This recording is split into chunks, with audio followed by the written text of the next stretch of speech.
The safe was empty. 20 years saving every penny, every document, every memory of Margaret for the day my son would return home. And now, with trembling hands, I held only the cold air of that hollow metal while reality punched me in the chest. $280,000 gone. The house deeds, the investments, everything. The man I had embraced as my Christopher just 3 days ago wasn't my son. He was my executioner. The smell of betrayal still lingered in the air when I realized the cruel irony. I spent 2 decades waiting for him, and he needed only 3 days to destroy me completely. Before we continue, please like this video, subscribe to the channel, and leave us your comments wherever you're listening. My name is Harold Mitchell, and this is the story of how I discovered that sometimes what we desire most can be exactly what destroys us. The doorbell rang at 7:43 on a Tuesday morning I'll never forget. I was having my usual black coffee, looking through the kitchen window at the garden Margaret loved so much, when that sound cut through the silence of my widower's routine. 20 years. 20 long years since Christopher vanished from our lives like smoke, leaving only unanswered questions and a void that not even my wife's death could completely fill. When I opened the door, my heart stopped. There he was, or at least who I believed him to be. Taller, with gray hair at his temples, wrinkles around his eyes, but still unmistakably my boy, my Christopher. "Hi, Dad," he said with a voice I recognized immediately, even after 2 decades of silence. Tears came before my brain could fully process what was happening. I pulled him into a desperate embrace, smelling his masculine cologne mixed with something I couldn't identify at the time, but would later realize was the soft, disturbing scent of fear. He let himself be hugged, but there was a stiffness in his muscles, a hesitation I attributed to the natural embarrassment of someone returning home after so long without news. How wrong I was, how blinded I was by the happiness of having him back. In that moment, all that mattered was that my son had returned, that the silent prayers I said every night before his photo on my nightstand had finally been heard. Come in," I said, stumbling over my own words from emotion. The house seemed to awaken from the lethargy of recent years as he crossed the threshold, as if the walls themselves recognized his presence and came back to life. I prepared fresh coffee, toasted bread, scrambled eggs, everything I remembered he liked when he was younger. While I cooked, he walked through the house with calculated steps, touching objects, observing photographs, but always with a strange intensity, as if he were mentally cataloging everything.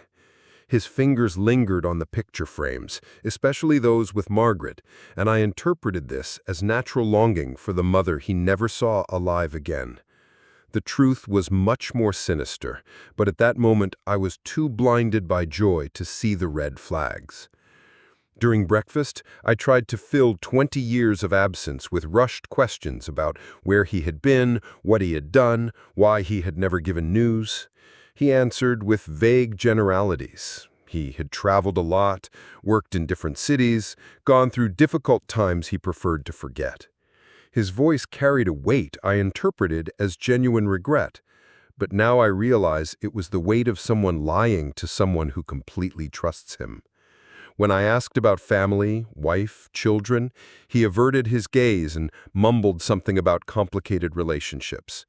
The discomfort in the air was palpable, but I attributed it to the natural difficulty of resuming bonds after so long apart. Each vague answer he gave me, I mentally filled with understandable justifications. Each alarm signal I transformed into proof of his suffering. The first real red flag came when he started asking specific questions about the house. "Did Mom leave a lot of things when she died, Dad?" The question came casually while he observed the living room with those eyes I was sure I recognized. I told him about the life insurance of $120,000, about the investments Margaret had left, about how I had saved everything, thinking about the day he would return. I saw a different gleam pass through his eyes when I mentioned the amounts, but I interpreted that as relief to know his father was financially secure. How could I imagine he was calculating how much he could steal from me? How could I suspect those questions didn't come from the heart of a concerned son, but from the cold mind of a predator evaluating his prey? In the afternoon, when I showed him the room Margaret and I had kept untouched all these years, his old teenage room, with rock band posters and baseball trophies, he stood at the door for a long time. "You really believed I would come back?" he said, and there was something in his voice I couldn't completely decipher. Now I know it was guilt, but not the kind I imagined. It wasn't the guilt of a repentant son for having caused suffering to his parents. It was the guilt of someone who is about to profane something sacred and knows it. That night, I insisted he stay for dinner, and after he accepted to sleep on a living room sofa, claimed he preferred not to mess with the room yet, we talked late into the night about childhood memories. Each story he confirmed made me more convinced it really was my Christopher who had returned. Night was falling when he asked the question that should have alerted me immediately. "Dad, do you still keep Mom's important papers in that old safe in the office?" My blood should have frozen at that moment. My instinct should have screamed. But all I felt was tenderness for a son who was concerned about his elderly father's financial organization. I confirmed, yes, that all the important documents were safe in the safe, and even joked, saying the password was still his birthday, something only the family knew. The smile he gave me in response was not affection.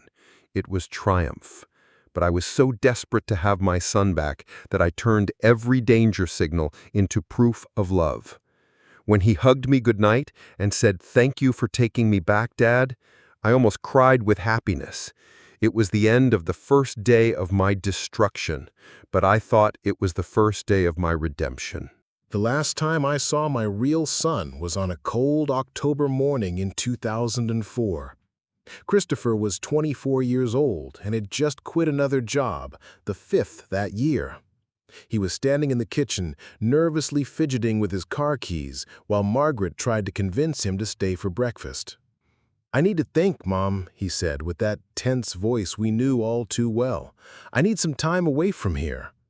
We thought he would go to a friend's house, maybe spend a few days away to cool his head after the argument about responsibilities we had the night before.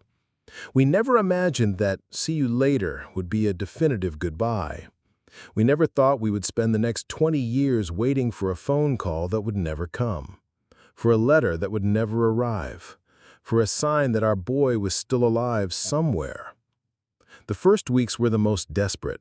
Margaret could barely sleep, sitting by the living room window waiting to see the headlights of his blue Honda Civic coming up our street.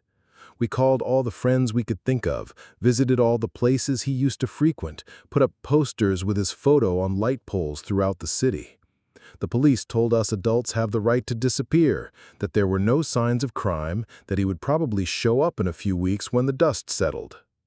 But weeks turned into months, and months turned into years, and Christopher remained just a painful memory and a hope that refused to die.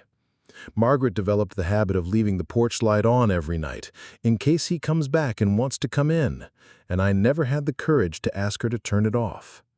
That light became the symbol of our endless wait. We spent $43,000 on private investigators in the first 5 years. The best of them, a former police officer named Frank Morrison, managed to track Christopher to Phoenix, Arizona, where he had worked for 6 months as a used car salesman. After that, the trail went completely cold.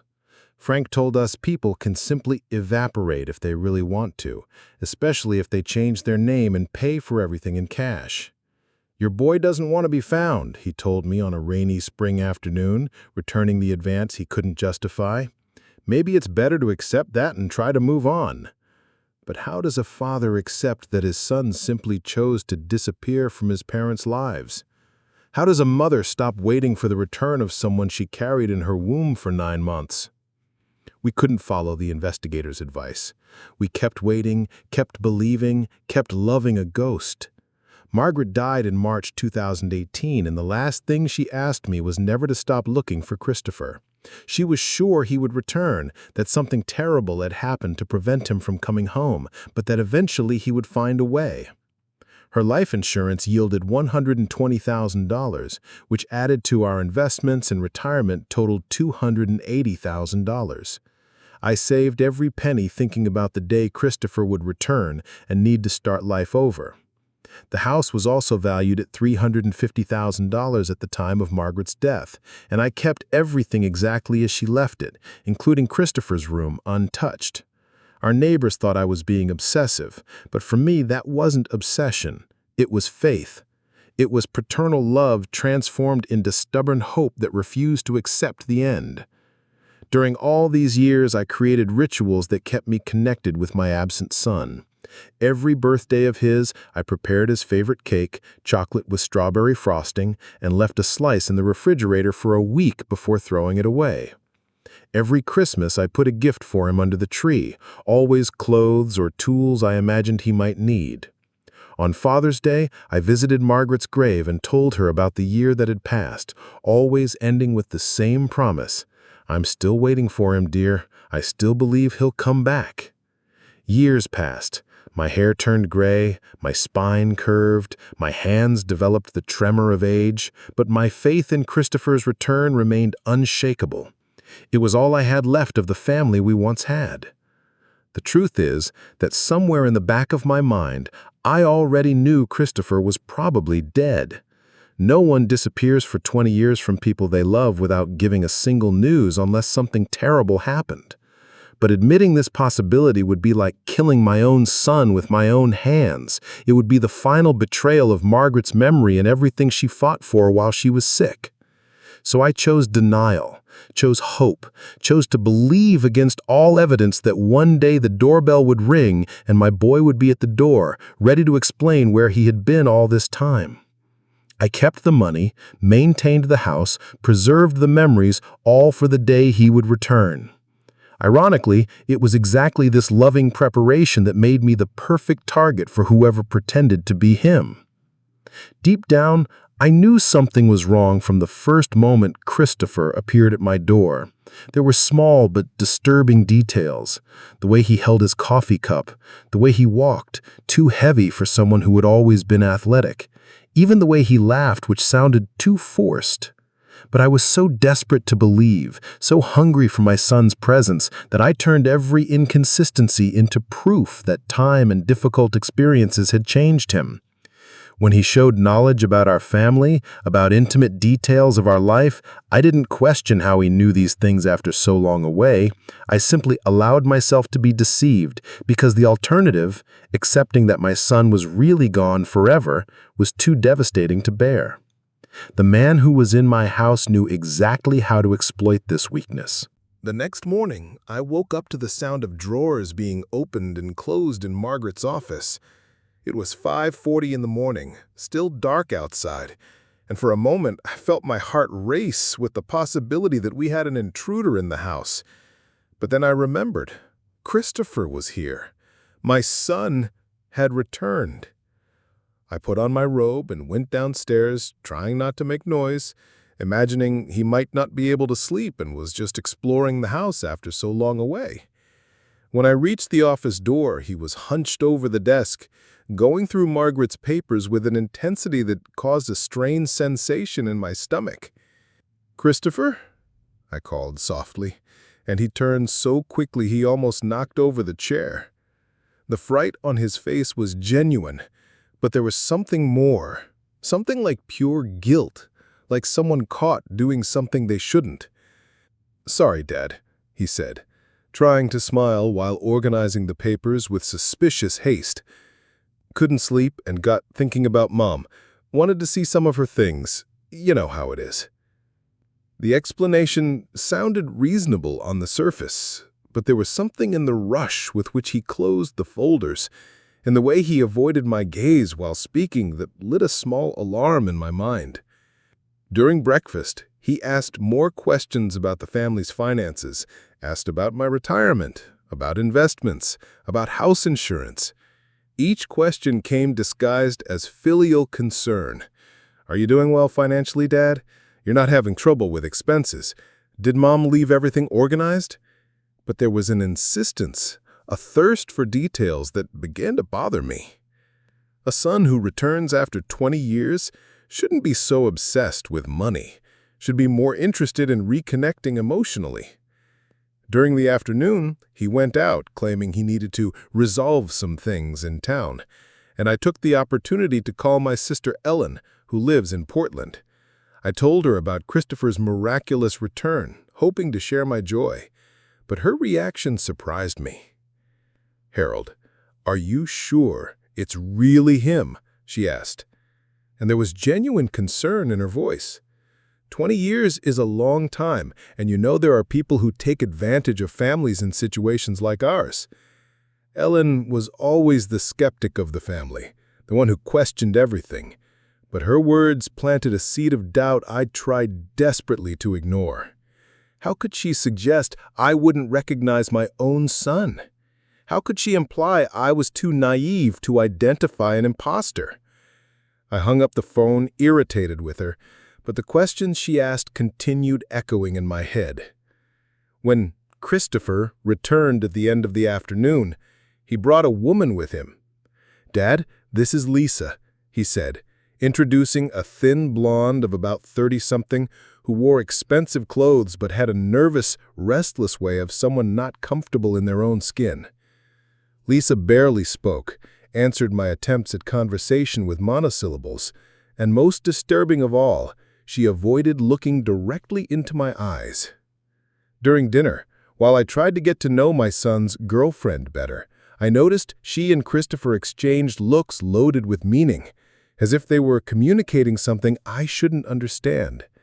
When I asked how long they had known each other, the answers didn't match. She said, about 2 years. He said, almost 3 years. Small details, but inconsistencies that began to form a worrying pattern in my mind. The night brought even more disturbing revelations. Lisa offered to wash the dishes, and while she was in the kitchen, Christopher asked if I had any problem lending some change for him to reestablish himself. "Nothing too big, Dad," he said, with that smile I desperately wanted to believe I recognized. "Maybe $5,000 or $7,000, just so I can rent a small apartment and buy some clothes for job interviews." The amount was too specific, as if it had already been calculated in advance. A son who returns home after 20 years of absence asks for help but doesn't arrive with exact values on the tip of his tongue. I agreed to help him, of course. What father wouldn't help a son in difficulties? But there was something in the way his eyes shone when I said yes that made me uncomfortable. That night, after they went to sleep, Lisa stayed in the guest room. Christopher maintained his preference for the living room sofa. I stayed awake late trying to process all the small, strange details I had noticed. The way he held his fork was different from what I remembered. He didn't recognize the scar he had on his right knee when I mentioned the bicycle accident when he was 12.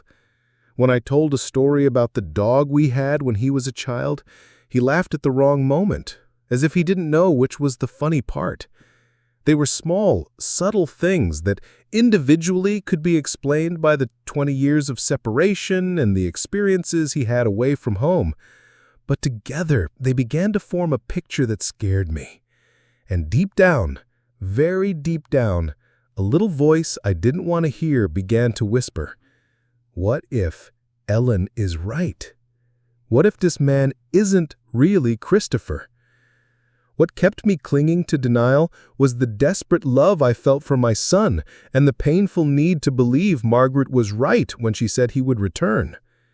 Admitting this man was an imposter would mean admitting Christopher really was gone forever, that I had spent 20 years waiting for someone who would never come back, that all the rituals, all the hopes, all the faith I kept alive were based on an illusion. It was easier to explain the inconsistencies than accept the terrible truth that was beginning to draw itself in my mind. But while I fought against my own intuition, the man sleeping on my sofa was calculating exactly how long it would take to destroy me completely. And the worst of all, part of me already knew this, but chose to ignore it because the alternative was unbearable. The next day, he asked a question that should have alerted me immediately, but which I interpreted as more proof of his filial love. "Dad, did you change Mom's safe password after she died?" When I confirmed I hadn't, that it was still his birthday because I always knew he would return, the smile that crossed his face wasn't emotion. It was cold, calculated triumph. But I was so blinded by love and hope that I turned even that into a proof that my son had finally returned home. The confrontation came on the fourth morning when I found Christopher in the office again, this time with the file drawer open and papers scattered on the desk as if he were making a detailed inventory of our assets.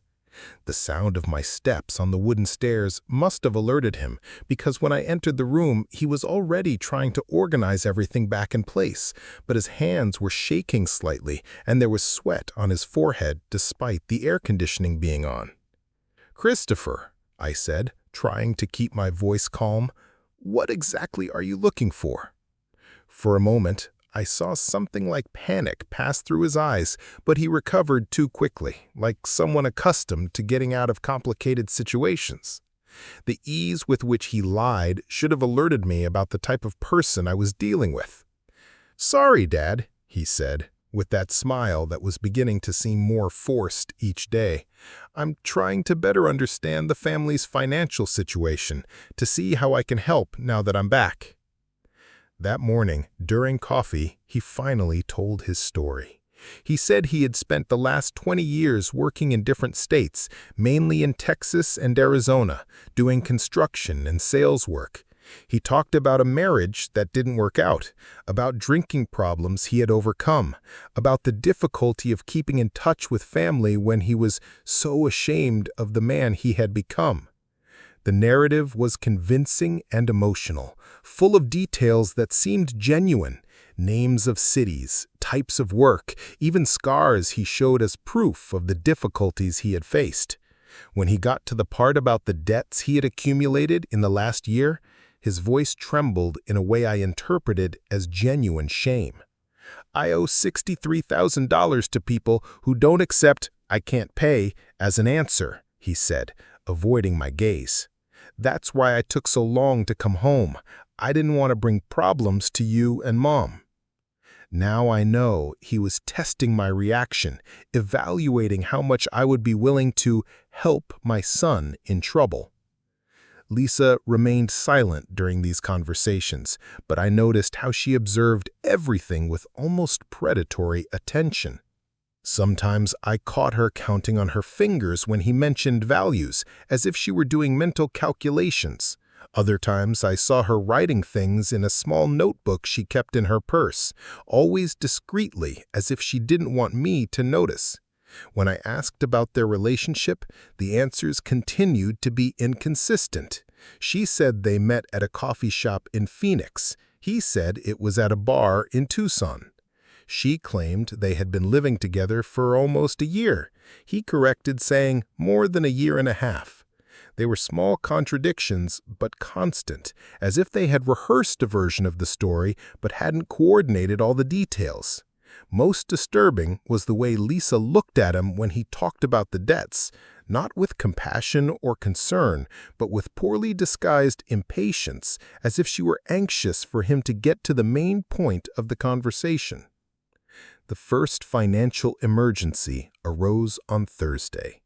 Christopher received a call that left him visibly agitated, and after hanging up the phone, he approached me with an expression of despair that seemed absolutely genuine. "Dad, I need your help," he said, and there were tears in his eyes. "Those guys I told you about, they found out where I am. They gave me until Monday to show up with at least $15,000. Otherwise—" He didn't finish the sentence, but the implication was clear. Violence, maybe even death. How can a father hear something like this and not help? How can someone deny aid to their own son when his life is in danger? At that moment, I didn't care about the inconsistencies in his story. I didn't care about the red flags my mind was trying to process. All I saw was my boy in danger, needing his father's protection. I agreed to go to the bank with him that same afternoon to withdraw the money. At the bank, the manager, a man named Robert Chen, who had taken care of my account for 12 years, noticed the unusual withdrawal and called me for a private conversation. "Mr. Mitchell, $15,000 is a significant amount to withdraw in cash. May I ask if everything is okay?" I explained about Christopher's return and about the emergency, but I saw an expression of concern grow on Robert's face. "Sir, are you sure it's really your son?" he asked, and there was so much care in his voice that I couldn't get irritated like I had with Ellen. Unfortunately, we see many cases of people taking advantage of families in vulnerable situations. Maybe it would be prudent to do some checks before— I interrupted him abruptly. How could all these strangers doubt my recognition of my own son? How could they suggest I was too naive to identify an imposter? I took the money and left the bank, but Robert's words kept echoing in my head during the entire drive home. I handed the envelope with $15,000 to Christopher when we got home, and the gratitude he showed seemed absolutely real. He hugged me tightly, cried on my shoulder, called me the best father in the world repeatedly. Lisa also seemed relieved, which I interpreted as genuine concern for the well-being of the man she loved. They went out that night, claiming they needed to resolve the situation with the creditors, and I stayed home feeling good about having helped my son, but also with a strange sensation in my stomach I couldn't explain. It was as if part of me knew there was something fundamentally wrong with that whole situation, but my paternal love was suffocating this intuition. During the night, I tried to call Margaret mentally, asking her to give me a sign about whether I was doing the right thing. The only answer I received was the cold silence of the empty house and the echo of my own doubts. When they returned the next morning, Christopher was visibly more relaxed, but Lisa seemed agitated, almost impatient. During coffee, he began talking about other problems that would need to be resolved, other debts he had forgotten to mention, other threats that were looming over him. With each new revelation, the total value of what he owed kept increasing. First, it was another $20,000 in credit cards. Then it was $8,000 in personal loans. Next, $12,000 to a loan shark who had financed a business that didn't work out. In total, according to him, he would need approximately $65,000 to start a new life free from past debts. It was almost a quarter of all the inheritance Margaret had left, but he presented each request as if it was the last one, as if after that he would finally be able to stabilize and never need my financial help again. What bothered me most was the way Lisa reacted each time I agreed to help. Instead of the gratitude I would expect from someone who sees their boyfriend being saved from a desperate situation, she showed an almost predatory satisfaction, as if each yes from me was a victory in a competition I didn't even know I was losing. On Friday night, when I promised that on Monday we would resolve all pending debts, she smiled in a way that made my blood freeze. It wasn't a smile of relief or gratitude. It was the smile of a predator who had just secured their next meal. But I was so committed to the idea of saving my son that I turned even that disturbing smile into proof that she really loved Christopher and was happy to see him free from problems. That night, for the first time in 20 years, I dreamed that Margaret was trying to warn me about some danger, but I woke up before I could understand what she was trying to tell me. On Saturday morning, while Christopher and Lisa were sleeping, I made a call that would change everything. I called Frank Morrison, the private investigator I had hired years ago. Frank was retired, but agreed to meet me for coffee when I explained the situation.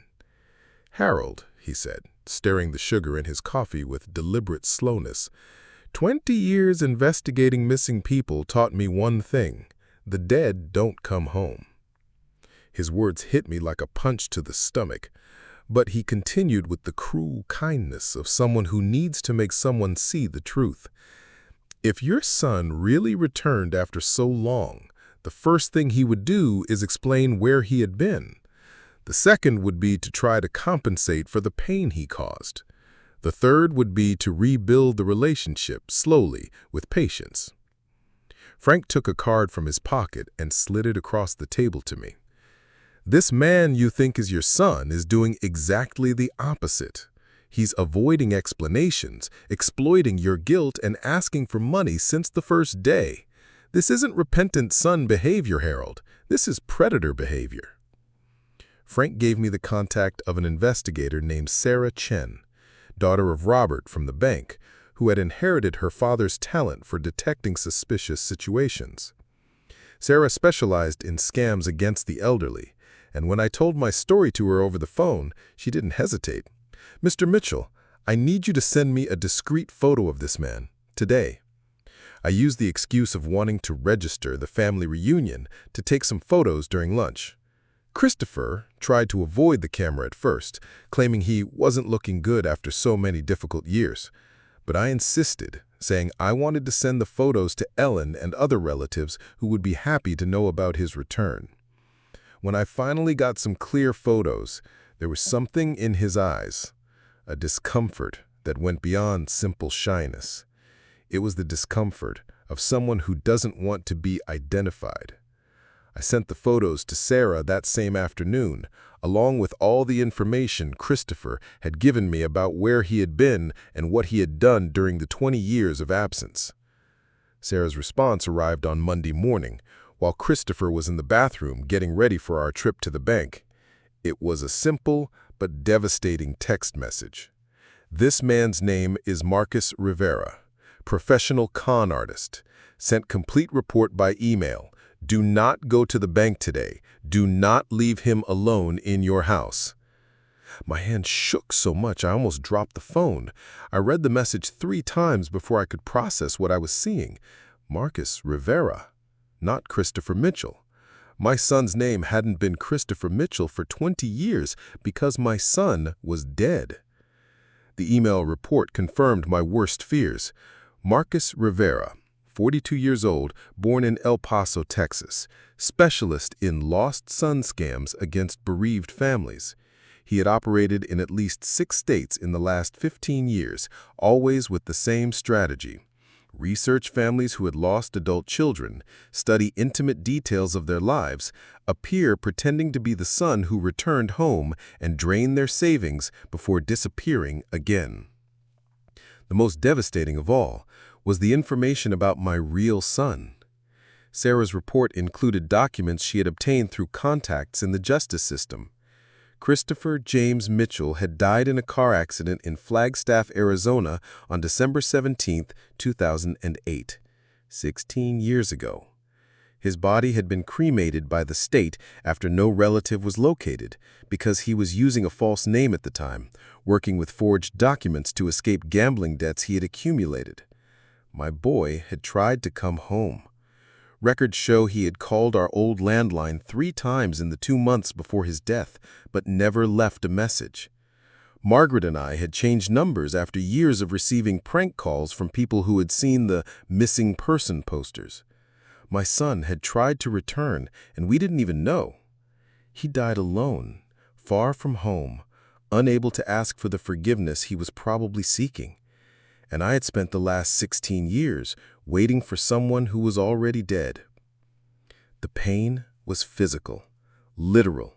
I felt as if someone had torn my heart from my chest with bare hands.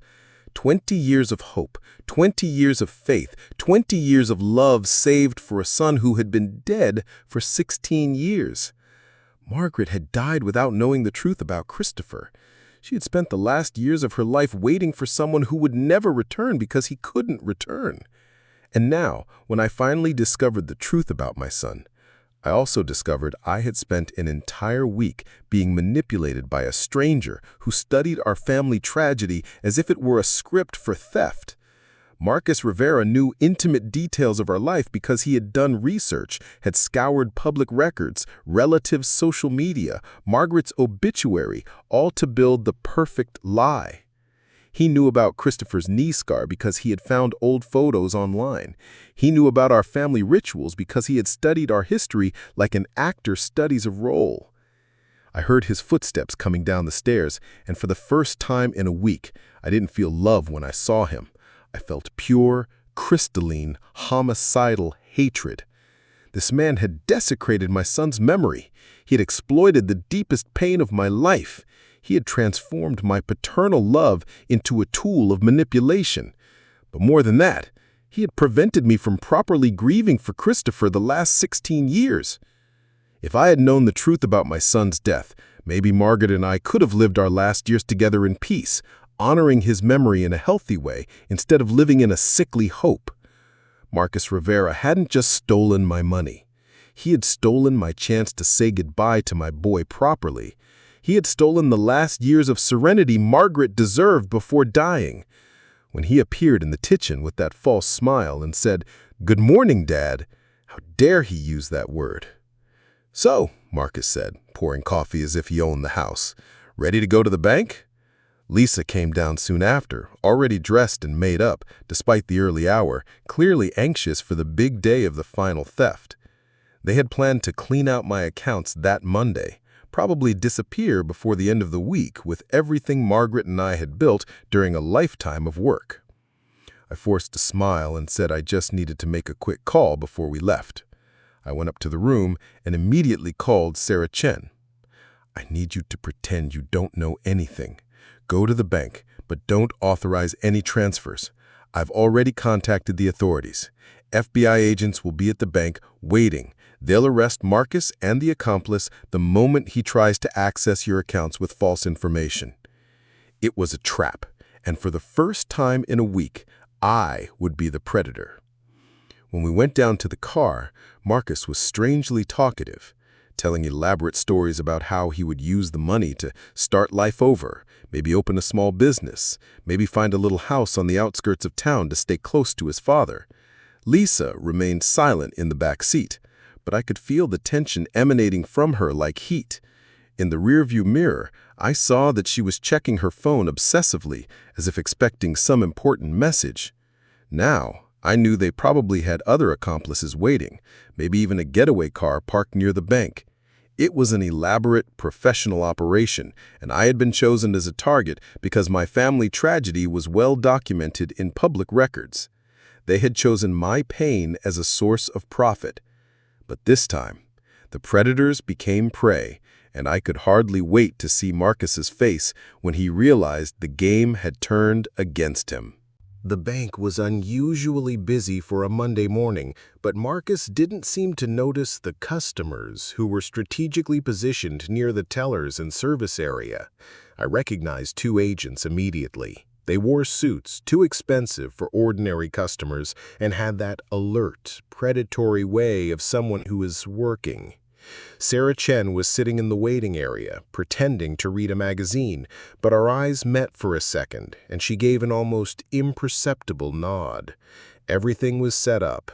Robert Chen received us in his office with the usual professional courtesy, but I could see the tension in his shoulders. "Mr. Mitchell," he said, "I understand you would like to make some transfers today." Marcus leaned forward, eager, with eyes shining with poorly disguised greed. Lisa remained quiet, but her hands were clasped so tightly that her knuckles were white. "Actually, Robert," I said, following the script Sarah had given me, "before any transfer, I'd like to confirm some information for my security." Marcus frowned, clearly not expecting this complication, but maintained his forced smile. "Of course, Dad," he said. "What do you need to confirm?" Robert opened a folder and pretended to consult some documents. "Please confirm your full name, date, and place of birth." Marcus answered without hesitation. "Christopher James Mitchell, born March 15, 1980, right here in Springfield." The information was correct. He had done his homework. But the next question caught him off guard. "And what was the name of your first pet? Information we have registered here as a security question since the account was opened." There was tense silence. Marcus looked at me, then at Robert, clearly searching for some clue. It was so long ago." "Buddy," I said quietly. The name was Buddy, a golden retriever we got when Christopher turned 8. Marcus breathed with relief and repeated, "Of course, Buddy, how could I forget?" But it was a lie. We never had a dog named Buddy. Christopher was allergic to animal fur, and Margaret and I could never have pets at home. The real Christopher would know this immediately. Robert wrote something on the paper, probably a signal for the agents outside. The trap was working perfectly. Marcus was burying himself deeper with each answer he gave, building a web of lies that would soon strangle him. Lisa had noticed something was wrong. I saw her check her phone again and then look nervously at the office windows as if searching for escape routes. But it was already too late for them. The only exits from that bank led straight to FBI handcuffs. Robert continued with the security questions, each one designed to make Marcus commit even more to false information. "Confirmed the address of the elementary school you attended." Marcus answered with the name of a school that had been demolished 10 years after Christopher graduated, information he had found in old records, but which the real Christopher would know was wrong because the school had been renovated and renamed when he was 15. "And the name of the first girlfriend you brought to meet your parents." Another tense pause. Marcus risked, Jennifer Morrison. Jennifer Morrison had been Christopher's classmate, but they never dated. She was lesbian, and Christopher knew this. The real Christopher would have laughed at the question and told the story of how Jennifer helped him understand there's nothing wrong with being different from what others expect. Each of Marcus's answers hurt me like stabs because they were distorted versions of my son's real life. "Perfect," Robert said finally, closing the folder with a smile that didn't reach his eyes. "Now we can proceed with the transfers." Marcus visibly brightened, thinking he had passed the test. "How much exactly would you like to transfer today?" Robert asked, with his pen already in hand. Marcus looked at me, trying to calibrate how much he could ask for without seeming excessively greedy. "Well," he said slowly, "Dad, as we discussed, I would need about $65,000 to resolve all pending problems." It was a huge amount, more than a quarter of Margaret's inheritance, but he asked for it with the naturalness of someone who really believes they have a right to the money. Lisa shifted in her chair, clearly anxious for the transaction to be completed soon. They had no idea that every word was being recorded, that every movement was being observed, that in a few minutes their lives would crumble. "Of course," Robert said, typing something on the computer. "I just need you to confirm your identity one more time for a transfer of this amount." He turned to Marcus. "Please show me a photo ID." Marcus took a driver's license from his pocket and handed it over confidently. It looked perfect. Right name, his photo, local address. It probably cost several $1,000s on the black market. Robert examined the document with exaggerated care, then typed some information into the computer. He said, frowning. "I'm having some technical problems with the system. I'll need to call the supervisor." It was the signal. In seconds, the office door opened and 3 federal agents entered with badges showing, "Marcus Rivera, you're under arrest for bank fraud, identity theft, and elder abuse." Marcus's face completely transformed from confident smile to absolute panic in less than a second. Lisa tried to run, but there were agents strategically positioned throughout the bank. She didn't even reach the office door before being immobilized. "You don't understand," Marcus screamed, trying one last desperate card. "I really am Christopher Mitchell. This old man is confused. He has Alzheimer's or something." The accusation hit me like a slap in the face, but the agents were already expecting this allegation. "Mr. Rivera," said the lead agent, consulting a tablet, "Christopher James Mitchell died in a car accident in Flagstaff, Arizona on December 17, 2008. His body was cremated by the state after complete investigation. We have all the records." The silence that followed was deafening. Marcus looked at me with an expression that mixed hatred and despair, finally realizing he had completely underestimated his victim. "How did you find out?" he asked, and there was genuine curiosity in his voice, like a professional respecting another professional's work. "A father never forgets the details about his son," I replied, getting up from the chair with a sense of justice I hadn't felt in 20 years. "And you made mistakes too small for a real son, but too big for an intelligent imposter." While they put the handcuffs on, Marcus tried one more time. "You don't understand, old man. I studied your son's life for months. I knew him better than you." That was the last straw. I approached him, looked into the eyes I had confused with my Christopher's, and said, "You knew facts about my son. I knew my son. And that's exactly why I knew, deep down, that you could never be him. Because my Christopher, even with all the problems he had, would never have taken advantage of his dead mother's pain to steal from his father." Marcus was taken away in silence, but Lisa screamed obscenities until she disappeared through the bank door. 20 years of hope had ended on a Monday morning in a bank office with handcuffs and Miranda rights being read.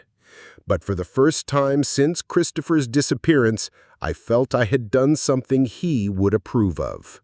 The investigation revealed the frightening extent of Marcus Rivera's operation.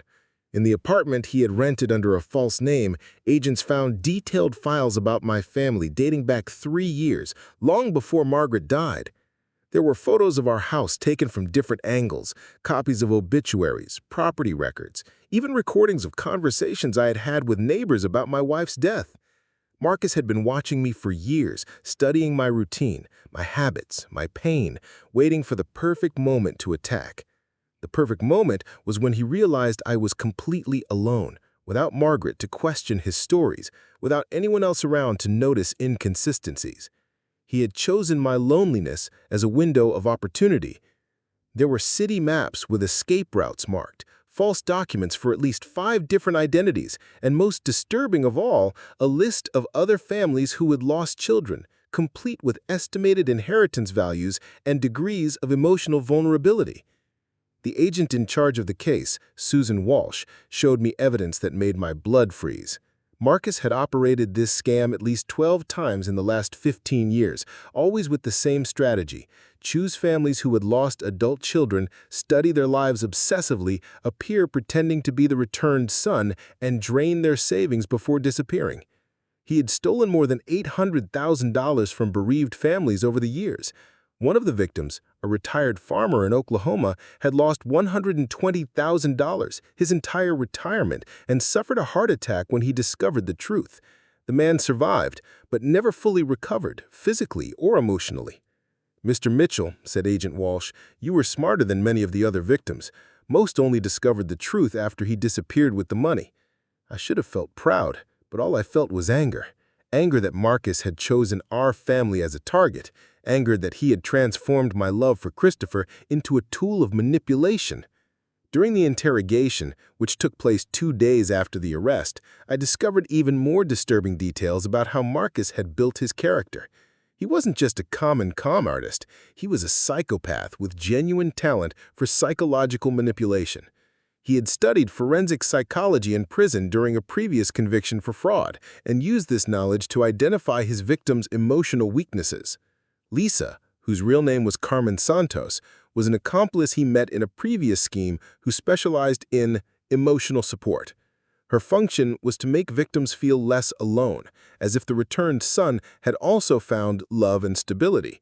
Together, they formed a devastatingly effective duo for exploiting families destroyed by loss. Carmen confessed everything in exchange for a reduced sentence, revealing details about at least 20 families they had studied as possible targets. What shocked me most was discovering how Marcus had obtained such intimate information about Christopher. He had hired a corrupt private investigator who illegally accessed medical, school, and even therapeutic records of my son. He knew about Christopher's allergy to animal fur because he had read pediatric records. He knew about his relationship difficulties because he had accessed therapy sessions Christopher had during adolescence. He even knew details about our family discussions because he had found letters Christopher wrote to a friend during high school. Letters this friend sold to Marcus for $200 when he learned someone was interested in information about the Mitchell family. Each memory Marcus had shared with me was based on real research, real documents, real words my son had actually written. It was a systematic desecration of Christopher's memory transformed into a script for theft. Agent Walsh allowed me to confront Marcus before sentencing. I wasn't prepared for the transformation I found. The man who had spent a week in my house pretending to be my son was unrecognizable.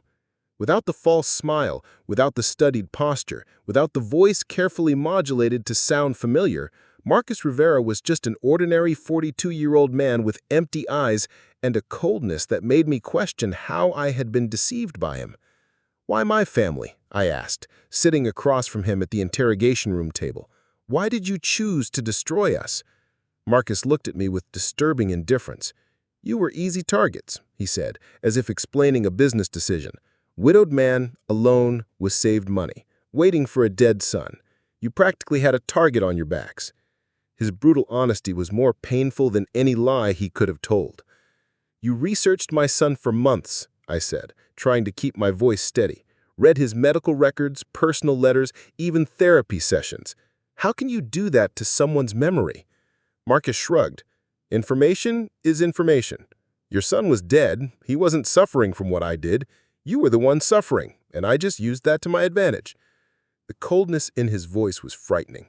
There was no remorse, no awareness of the damage he had caused. For him, our family was simply a business opportunity. Our pain was just a useful tool. When I asked him if he felt any regret for exploiting bereaved families, he laughed. "Regret? You kept money waiting for ghosts. I just took what you were never going to use anyway." It was at that moment I realized that I was dealing with someone completely devoid of basic human empathy. The most revealing conversation came when I asked Marcus how he had managed to imitate Christopher's voice and mannerisms so well. "I studied graduation videos, phone recordings your insurance company had archived, even old videos you posted on Facebook before deleting the accounts," he explained with professional pride. "I practiced for months. I recorded my own voice imitating his until I got the exact tone right." There was disturbing arrogance in the way he described his work, as if he were an actor preparing for an important role instead of a predator preparing to destroy a family. "The hardest part," he continued, "was pretending I cared about you. You were too pathetic, crying and thanking me for coming back.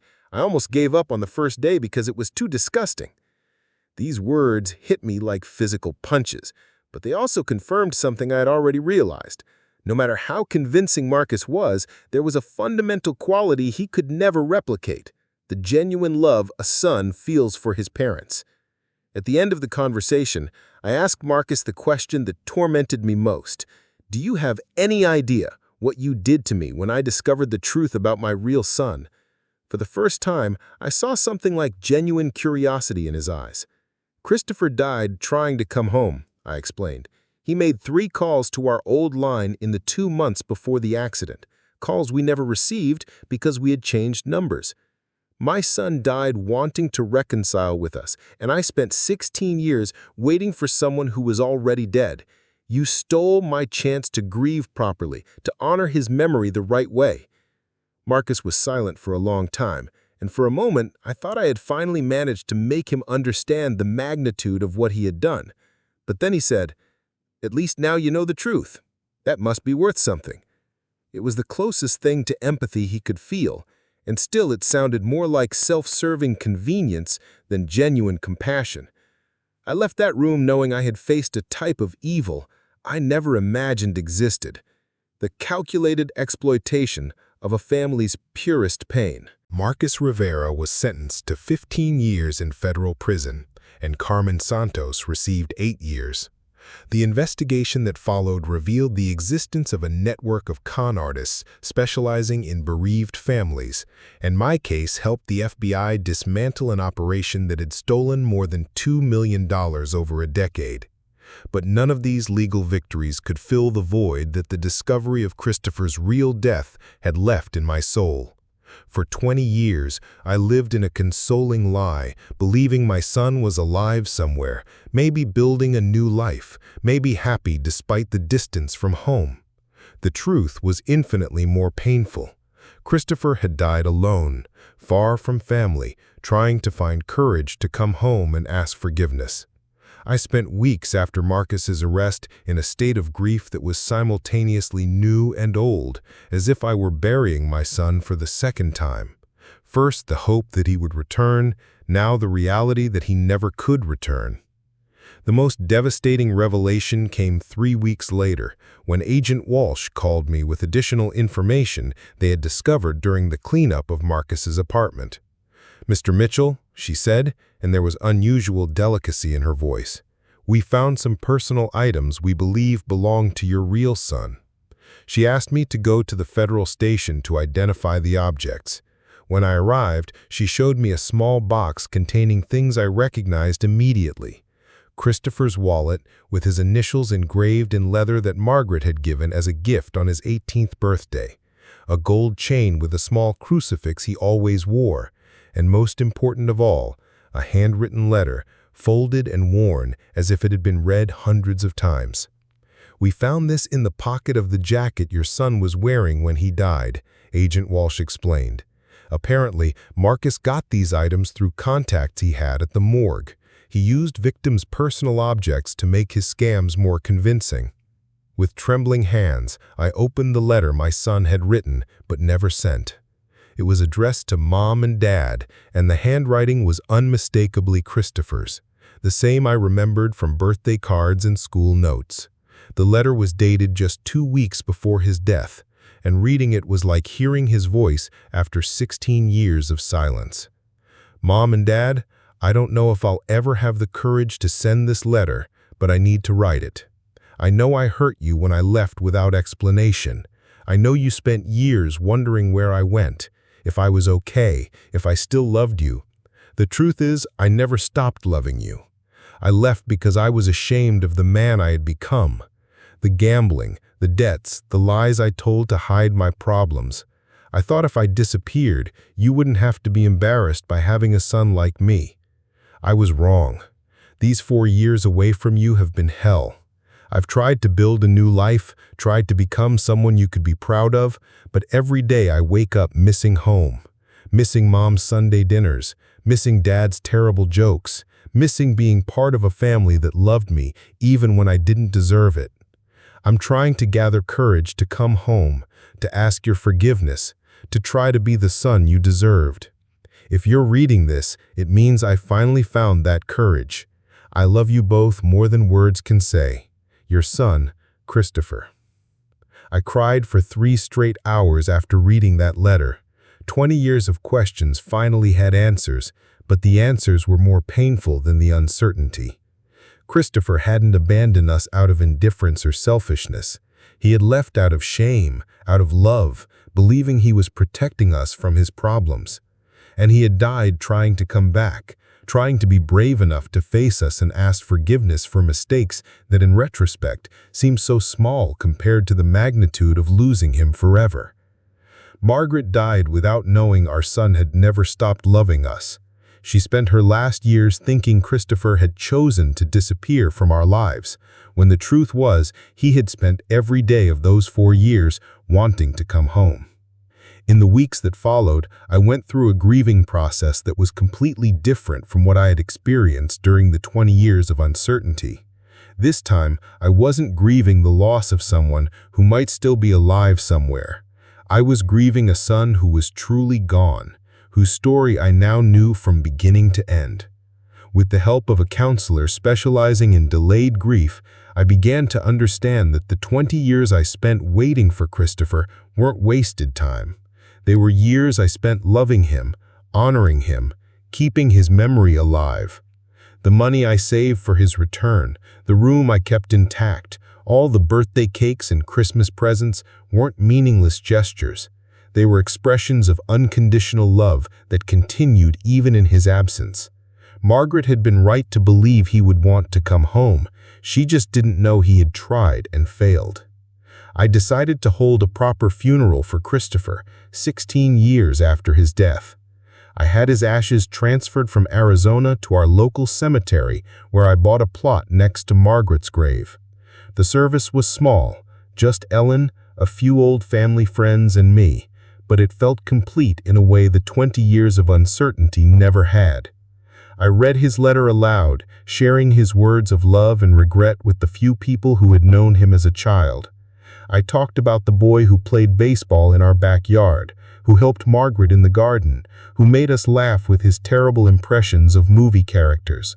For the first time in 20 years, I was able to remember Christopher as he had been, not as the mystery of his disappearance, but as the son we had loved and raised. The hardest part was forgiving myself for the years of false hope. A part of me felt guilty for not having known he was dead, for not having searched harder, for having changed our phone number when he was trying to call. But the counselor helped me understand that we had done everything we could with the information we had. We couldn't have known Christopher was using a false name in Arizona. We couldn't have predicted that he would try to call our old number. Most importantly, the love we felt for him, the hope we maintained, the faith we kept alive, none of that was wrong. It was the natural response of parents who loved their son unconditionally. The fact that Marcus Rivera was able to exploit this love didn't make the love itself a weakness. It made it a testament to the depth of our connection to Christopher.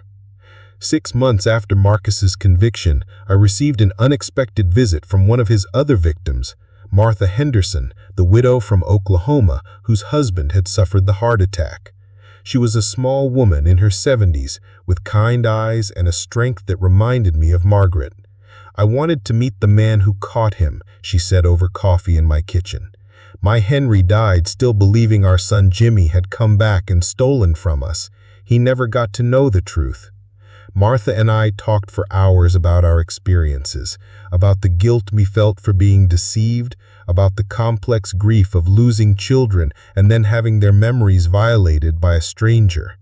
She helped me understand that we were not alone in our pain, that Marcus had chosen us precisely because we were loving parents who never stopped hoping. "He couldn't have fooled us if we didn't love them so much," she said, "and I'd rather be fooled by love than never love at all." Today, 2 years after Marcus's arrest, I live differently. The house is still the same. I kept Christopher's room exactly as it was, but now it's a memorial rather than a waiting room. I visit his grave every Sunday and tell him about my week, just like I used to talk to Margaret's photo. But there's peace now that didn't exist before. Peace in knowing the complete story. Peace in understanding that he never stopped loving us. Peace in believing that somewhere, somehow, he knows we never stopped loving him either. The money that would have gone to the false Christopher now goes to a foundation I established to help families dealing with missing persons cases. It won't bring my son back, but it might help other families find answers sooner than I did. I learned that healing doesn't come from forgetting or from getting revenge. It comes from understanding, from acceptance, from transforming pain into purpose. Marcus Rivera tried to destroy me by exploiting my love for my son, but he failed to understand that the love itself was unbreakable. It survived 20 years of uncertainty, it survived his deception, and it will survive as long as I draw breath. That's the real victory, not that I caught a criminal, but that I protected the sacred memory of my son and turned our story into a warning that might protect other families. In the end, love wins. It always does. Even when it hurts, even when it makes us vulnerable, even when others try to use it against us. Love wins because it's the only thing that never truly dies. What lesson do you take from this story? Share your opinion in the comments, subscribe to the channel, like the video, and turn on notifications so you don't miss other real stories that open our eyes.